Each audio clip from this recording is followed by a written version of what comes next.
दोस्तों, आज हम एक ऐसी फिल्म के बारे में बात करने वाले हैं जो एक्शन से नहीं बल्कि सिर्फ दिमाग और बातों से चलती है। इसकी शुरुआत होती है एक बहुत ही शांत और सुनसान इलाके से, जहां एक छोटा सा लेकिन खूबसूरत सा घर है। ये घर जॉन ओल्डमैन का है। जॉन एक प्रोफेसर है जो पिछले 10 सालों से एक ही यूनिवर्सिटी में पढ़ा रहा था, लेकिन आज का दिन कुछ अलग है। जॉन अपना सामान पैक कर रहा है, अपने ट्रक में भर रहा है और वो बिना किसी को बताए ये शहर छोड़कर जा रहा है। वो देखने में एकदम फिट है, शायद उसकी उम्र 30 या 35 साल के बीच होगी, लेकिन उसकी आंखों में ऐसी गहराई है जो बताती है कि उसने बहुत कुछ देखा है। जब वो सामान ट्रक में लोड कर रहा होता है, तभी वहां उसके कुछ दोस्त पहुंच जाते हैं। ये दोस्त कोई आम लोग नहीं हैं, ये सब अपने अपने फील्ड के महारत ही हैं। वहां डैन है जो एक बहुत बड़ा एंथ्रोपोलॉजिस्ट है, हैरी जो एक बायोलॉजिस्ट है, एडिथ जो आर्ट हिस्ट्री की एक्सपर्ट है और काफी ज्यादा रिलीजियस भी है, और सैंडी जो जॉन की कलीग है और दबे पांव उससे प्यार भी करती है। इन सब दोस्तों को बुरा लग रहा है कि जॉन इतनी जल्दी में क्यों जा रहा है। वो पूछते हैं, जॉन तुमने हमें बताया क्यों नहीं? 10 साल तक तुम हमारे साथ रहे और अब अचानक एक दिन में सब खत्म। जॉन के पास कोई ठोस जवाब नहीं है। वो बस कहता है कि उसे मूव ऑन करना पसंद है, लेकिन उसके दोस्त इतनी आसानी से मानने वाले नहीं हैं। वो सब घर के अंदर जाते हैं। जॉन को लगता है कि शायद ये सही वक्त है अपने दोस्तों को सच बताने का, क्योंकि वो उन्हें बहुत पसंद करता है। जॉन सबको बैठने के लिए कहता है। वो एक हाइपोथेटिकल यानी एक काल्पनिक सवाल उनके सामने रखता है।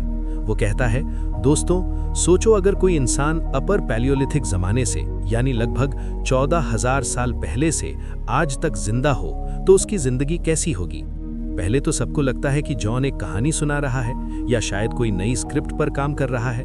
डैन जो एंथ्रोपोलॉजी का प्रोफेसर है, वो इस सवाल में दिलचस्पी लेने लगता है। वो कहता है कि अगर ऐसा कोई इंसान होता तो वो देखने में हम जैसा ही होता, लेकिन उसके पास सदियों का तजुर्बा होता। जॉन बात को आगे बढ़ाता है और कहता है, क्या होगा अगर वो इंसान बूढ़ा ही ना होता हो? क्या होगा अगर उसके सेल्स अपने आप को हर वक्त नया बनाते रहते हो और वो मौत को मात दे चुका हो? हैरी जो बायोलॉजी का एक्सपर्ट है, वो कहता है कि साइंस के हिसाब से ये नामुमकिन है, लेकिन अगर ऐसा हो जाए तो वो इंसान अमर हो जाएगा। एडिथ जो काफी धार्मिक है, वो कहती है कि अमर तो सिर्फ ईश्वर है, इंसान नहीं। जॉन उनकी बातों को बड़े ध्यान से सुनता है और फिर धीरे से कहता है, मैं वही इंसान हूं। कमरे में एकदम सन्नाटा छा जाता है। किसी को समझ नहीं आता कि क्या कहें। सबको लगता है कि जॉन शायद थक गया है या उसका दिमाग थोड़ा चल गया है, लेकिन जॉन की आंखों में कोई मजाक नहीं है। वो बताना शुरू करता है कि वो 14,000 साल पहले एक कबीले का हिस्सा था। वो बताता है कि उस वक्त दुनिया कैसी दिखती थी, मौसम कितना ठंडा था और इंसान कैसे सिर्फ शिकार पर निर्भर था। वो कहता है कि जब वो 35 साल का हुआ तो उसने नोटिस किया कि उसके साथ के लोग बूढ़े हो रहे हैं और मर रहे हैं, लेकिन वो वैसा ही रहा। उसके कबीले वालों को लगा कि वो उनका खून पी रहा है या उस पर कोई श्राप है, इसलिए उन्होंने उसे निकाल दिया। जॉन के दोस्त अब उसे एक मरीज की तरह देखने लगते हैं। डैन पूछता है, जॉन अगर तुम सच बोल रहे हो तो तुमने इतने सालों तक कैसे सरवाइव किया? जॉन बताता है कि उसने वक्त के साथ बदलना सीखा। वो कभी एक किसान बना, कभी एक सिपाही और कभी एक स्टूडेंट। वो कहता है कि उसे हर 10 साल में अपनी जगह बदलनी पड़ती है, क्योंकि लोग नोटिस करने लगते हैं कि वो बूढ़ा नहीं हो रहा। यही वजह है कि वो आज ये यूनिवर्सिटी छोड़कर जा रहा है, क्योंकि यहाँ उसे 10 साल हो चुके हैं और अब लोग उसकी जवानी पर सवाल उठाने लगे हैं। हैरी ने पूछा कि उसने इतने सालों की हिस्ट्री कैसे याद रखी। जॉन ने जवाब दिया कि दिमाग की भी लिमिट होती है, वो हर चीज याद नहीं रख सकता, बस वही चीजें याद रहती हैं जो बहुत इंपॉर्टेंट हों या जो बार बार रिपीट हुई हों। वो कहता है कि इतिहास की किताबें बहुत झूठ बोलती हैं, असलियत काफी साधारण होती है। इसी बीच उनका एक और दोस्त डॉक्टर विल ग्रूबर वहां आ जाता है, जो एक साइकोलॉजिस्ट है। विल को जब ये पता चलता है कि जॉन क्या दावा कर रहा है, तो वो उसे एनालाइज करने लगता है। विल की अपनी जिंदगी में दुख है, उसकी पत्नी की मौत हो चुकी है, इसलिए वो मौत और जिंदगी के सवाल पर थोड़ा सेंसिटिव है। वो जॉन से पूछता है, जॉन अगर तुम इतने सालों से जिंदा हो तो क्या तुमने मौत को कभी महसूस नहीं किया? जॉन कहता है कि उसने लाखों बार मौत को देखा है, लेकिन वो हर बार उससे बच निकला है। उसने अपने बच्चों को बूढ़ा होते और मरते देखा है, जो कि सबसे बड़ा दर्द है। ये सुनकर सैंडी की आंखों में आंसू आ जाते हैं। वो जॉन से प्यार करती है और उसे ये सोचकर दुख हो रहा है कि जॉन को कितनी बार अकेला रहना पड़ा होगा। लेकिन एडिथ अभी भी गुस्से में है। उसे लगता है कि जॉन भगवान का मजाक उड़ा रहा है। वो पूछती है, क्या तुमने कभी ईश्वर को देखा है? जॉन कहता है कि उसने बहुत सारे धर्म बनते और बिगड़ते देखे हैं, लेकिन उसने कभी किसी भगवान को आसमान से उतरते नहीं देखा। वो कहता है कि धर्म इंसान ने बनाया है ताकि वो मौत के डर से बच सके। जॉन की बातें सुनकर कमरे का तापमान जैसे बढ़ गया हो। हर कोई अपने विश्वास और अपनी नॉलेज के दम पर जॉन को गलत साबित करने की कोशिश कर रहा था, लेकिन जॉन के पास हर सवाल का एक ऐसा जवाब था जो उन्हें सोचने पर मजबूर कर रहा था। हैरी, जो एक बायोलॉजी का प्रोफेसर है, वो अब जॉन को थोड़े गुस्से और थोड़ी हैरानी से देख रहा है। वो कहता है, जॉन, अगर तुम्हारी बात मान भी लें तो ये बताओ कि तुम्हारा शरीर काम कैसे करता है। बायोलॉजिकल सेल्स की एक लिमिट होती है, वो डिवाइड होते हैं और फिर एक वक्त बाद खत्म हो जाते हैं। तुम्हारे सेल्स में ऐसा क्या है जो उन्हें बुढ़ा नहीं होने देता? जॉन बड़े आराम से बैठता है और कहता है, हैरी, मुझे नहीं पता। मैंने कभी किसी लैब में जाकर अपनी जांच नहीं करवाई, क्योंकि मुझे डर था कि अगर किसी को पता चला तो वो मुझे एक चूहे की तरह केज में बंद कर देंगे। लेकिन इतना कह सकता हूं कि मेरा शरीर बहुत जल्दी हील होता है। अगर मुझे कोई चोट लगती है तो वो घंटों में भर जाती है। शायद मेरे शरीर में कोई ऐसी म्यूटेशन है जो साइंस की समझ से बाहर है। डैन, जो एंथ्रोपोलॉजी का एक्सपर्ट है, वो बीच में बोलता है, जॉन, अगर तुम सच में पेलियोलिथिक एरा से हो तो तुमने उस जमाने की पेंटिंग्स देखी होंगी। फ्रेंच केव्स में जो पेंटिंग्स हैं उनके बारे में क्या कहना है? जॉन मुस्कुराकर जवाब देता है, हाँ, मैंने देखी हैं, लेकिन उन्हें इतना महान मत समझो। हमने वो पेंटिंग्स इसलिए नहीं बनाई थी कि कोई 10,000 साल बाद उन्हें देखकर तारीफ करेगा। हमने तो बस अपने रोजमर्रा के डर और शिकार को उन दीवारों पर उतारा था। वो हमारे लिए बस एक तरीका था अपनी बात कहने का। जॉन की बातों में इतनी डिटेल थी कि डैन थोड़ा सोच में पड़ गया। जॉन ने बताया कि कैसे वो वक्त के साथ धीरे धीरे आगे बढ़ा। वो बताता है कि उसने देखा कि कैसे बर्फ पिघली और कैसे जमीन का नक्शा बदला। वो कहता है, तुम लोग किताबों में पढ़ते हो कि एक एरा खत्म हुआ और दूसरा शुरू हुआ, लेकिन मेरे लिए ये सब बहुत धीरे धीरे हुआ। मैंने देखा कि कैसे एक पीढ़ी ने आग का इस्तेमाल सीखा और कैसे दूसरी पीढ़ी ने उसे बेहतर बनाया। इसी बीच एडिथ, जो काफी धार्मिक और आर्ट हिस्ट्री की प्रोफेसर है, वो काफी परेशान लग रही है। उसने जॉन के घर में एक पुरानी पेंटिंग देखी थी जो वैन गो की लग रही थी। वो कहती है, जॉन, तुमने पहले कहा था कि ये वैन गो की कॉपी है, लेकिन इसका फ्रेम और इसका पेंट बिल्कुल असली लग रहा है। क्या ये सच में एक कॉपी है? जॉन खामोश रहता है और फिर कहता है, वैन गो मेरा दोस्त था। जब वो ये पेंटिंग बना रहा था तब मैं वहां था। उसने ये मुझे गिफ्ट दी थी। ये सुनकर सबकी आंखें फटी की फटी रह गईं। एडिथ कहती है, तुम कह रहे हो कि तुमने वैन गो को देखा है? वो तो एक महान आर्टिस्ट था। जॉन कहता है, वो एक महान आर्टिस्ट जरूर था, लेकिन वो एक बहुत ही दुखी और परेशान इंसान भी था। उसने अपनी पूरी जिंदगी दुख में बिताई। जॉन बताता है कि उसने ऐसे बहुत से महान लोगों को देखा है जो असली जिंदगी में बिल्कुल अलग थे, वैसे नहीं जैसा हम आज उनके बारे में पढ़ते हैं। विल ग्रूबर, जो साइकोलॉजिस्ट है, वो जॉन की बातों को ध्यान से सुन रहा है, लेकिन वो उसे एक बीमारी की तरह देख रहा है। वो कहता है, विल, क्या तुमने कभी सोचा है कि तुम्हें पैरानोइया या कोई ऐसी दिमागी बीमारी हो सकती है जहां इंसान को लगता है कि वो अमर है? तुमने इतनी किताबें पढ़ी हैं, इतना इतिहास पढ़ा है, शायद तुम्हारा दिमाग उन सब बातों को अपनी यादें समझने लगा है। जॉन हंसकर कहता है, विल, तुम्हारा ये सोचना बिल्कुल जायज है। मैं खुद भी कई बार ये सोचता हूँ, लेकिन फिर मुझे वो दर्द याद आता है जो मैंने सदियों तक झेला है। मुझे वो लोग याद आते हैं जिन्हें मैंने अपने हाथों से दफनाया है, क्योंकि वो बूढ़े होकर मर गए और मैं वैसा ही रहा। क्या मेरा दिमाग इतना बड़ा झूठ बुन सकता है कि वो मुझे सदियों का दर्द महसूस करवाए? अब बात थोड़ी और गहराई में जाती है। हैरी पूछता है, अच्छा जॉन, ये बताओ कि तुम इतने सालों तक पैसे कैसे कमाते रहे? तुम्हारे पास बैंक अकाउंट तो होंगे नहीं? जॉन बताता है कि उसने बहुत पहले सीख लिया था कि पैसे की कीमत क्या है। वो कहता है कि वो कभी बहुत अमीर नहीं हुआ, लेकिन उसने हमेशा इतना बचाया कि वो अगले 10 साल किसी नई जगह पर सुकून से रह सके। वो कहता है कि वो सोने में इन्वेस्ट करता था या फिर पुरानी चीजें संभाल कर रखता था जिन्हें बाद में बेच दिया करता था। वो बताता है कि उसके पास कोई परमानेंट आइडेंटिटी नहीं है। हर 10 साल में वो नए डॉक्यूमेंट्स बनवाता है, नया नाम रखता है और नए शहर चला जाता है। ये सुनकर सबको एहसास होता है कि जॉन की जिंदगी कितनी अकेली होगी। उसे हर बार अपने दोस्तों को छोड़ना पड़ता है, अपने प्यार को छोड़ना पड़ता है। सैंडी, जो जॉन के काफी करीब है, वो काफी इमोशनल हो रही है। वो पूछती है, जॉन, क्या तुमने कभी किसी से सच्चा प्यार नहीं किया? क्या तुमने कभी किसी को अपना राज नहीं बताया? जॉन की आंखों में थोड़ा गम दिखता है। वो कहता है, मैंने कई बार कोशिश की, मैंने कई बार लोगों पर भरोसा किया, लेकिन हर बार अंजाम बुरा ही हुआ। या तो उन्हें लगा कि मैं कोई शैतान हूं, या उन्हें मुझसे डर लगने लगा।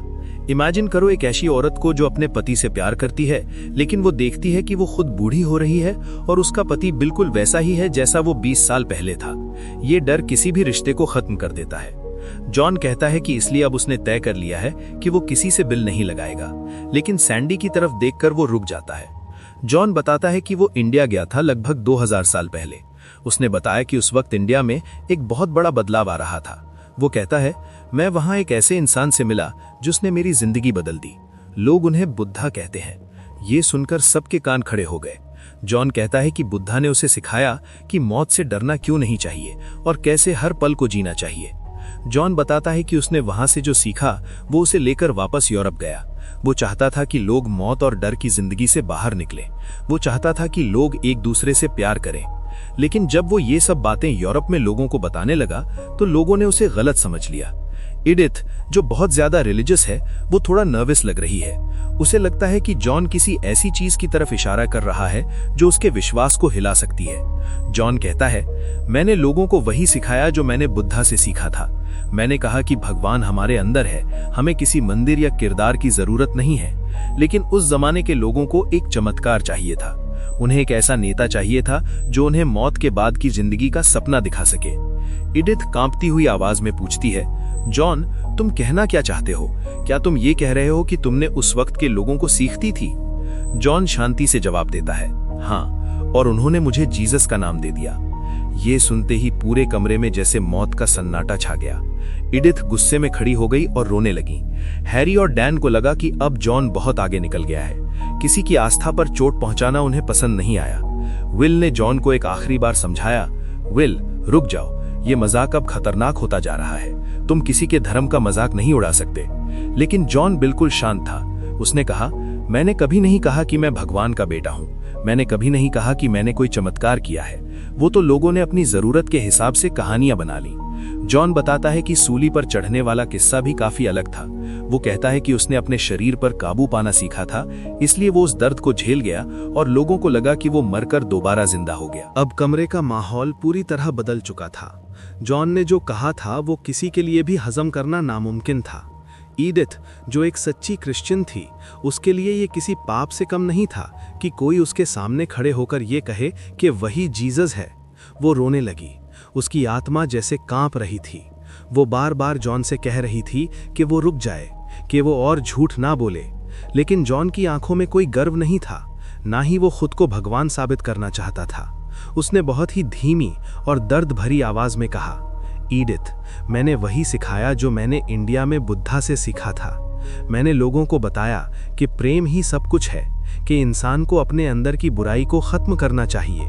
लेकिन लोग हमेशा से ही चमत्कार के भूखे रहे हैं। उन्हें एक ऐसा देवता चाहिए था जो उनके दुख दूर कर सके, और उन्होंने मेरी बातों को एक धर्म का रूप दे दिया। जॉन ने आगे बताया कि कैसे उसने सूली पर चढ़ने के वक्त अपने शरीर को पूरी तरह शांति में डाल दिया था। उसने कहा कि उसने इंडिया में ऐसी तकनीकें सीखी थीं जिनसे इंसान अपनी सांस और अपने दिल की धड़कन को इतना धीमा कर सकता है कि वो मरा हुआ लगे। जब उसे सूली से उतारा गया और एक गुफा में रखा गया तो उसके शरीर ने खुद को हील करना शुरू कर दिया। जब वो बाहर निकला तो लोगों ने उसे रेजरेक्शन यानी दोबारा जिंदा होना मान लिया। उसने कहा, मैं तो बस वहां से निकलना चाहता था। मैं नहीं चाहता था कि लोग मेरी पूजा करें। मैं तो बस एक इंसान था जो थोड़ा अलग था। ये सब सुनकर हैरी, जो बायोलॉजी का प्रोफेसर है, वो भी अब गुस्से में आ गया। उसने कहा, जॉन, तुम एक बहुत बड़े झूठे हो। तुमने हमारी दोस्ती का मजाक उड़ाया है। तुम्हें लगता है कि हम ये सब बकवास मान लेंगे? डॉक्टर विल ग्रूबर, जो साइकोलॉजिस्ट है, वो अब तक शांति से सुन रहा था, लेकिन अब उसका सब्र टूट गया। विल की पत्नी की मौत हाल ही में हुई थी और वो मौत के सवाल पर काफी सेंसिटिव था। वो जॉन के पास गया और उसकी आंखों में देखकर बोला, जॉन, मैं तुम्हें अभी इसी वक्त एक साइकेट्रिक हॉस्पिटल भेज सकता हूँ। तुम्हारे दिमाग में कोई बहुत बड़ा केमिकल इम्बैलेंस है। तुम्हें लग रहा है कि तुम इतिहास के हर बड़े किरदार का हिस्सा हो। ये एक बीमारी है, कोई सच्चाई नहीं। जॉन ने विल की तरफ देखा और उसकी आंखों में वो दर्द देखा जो सिर्फ एक इंसान दूसरे इंसान में देख सकता है। जॉन को एहसास हुआ कि वो अपने दोस्तों को दुख पहुंचा रहा है। उसने देखा कि उसके दोस्ती के रिश्ते जो उसने पिछले 10 सालों में इतनी मेहनत से बनाए थे वो अब बिखर रहे हैं। उसे समझ आ गया कि दुनिया सच्चाई के लिए तैयार नहीं है, खासकर ऐसी सच्चाई जो उनके धर्म और उनकी सोच को हिलाकर रख दे। जॉन ने एक लंबी सांस ली और अपना सर झुका लिया। उसने हल्की सी मुस्कुराहट के साथ कहा, दोस्तों, मुझे माफ कर दो, मैंने ये सब बस मजाक में कहा था। मैं देखना चाहता था कि एक फिक्शन राइटर के तौर पर मैं कितना कन्विंसिंग हो सकता हूँ। ये सब एक कहानी थी जो मैं अपनी नई किताब के लिए सोच रहा था। जैसे ही जॉन ने ये कहा, पूरे कमरे में जैसे एक ठंडी हवा का झोंका आया हो। सब दोस्तों ने राहत की सांस ली। ईडिथ ने अपने आंसू पोंछे और हैरी ने जोर से ठहाका लगाया।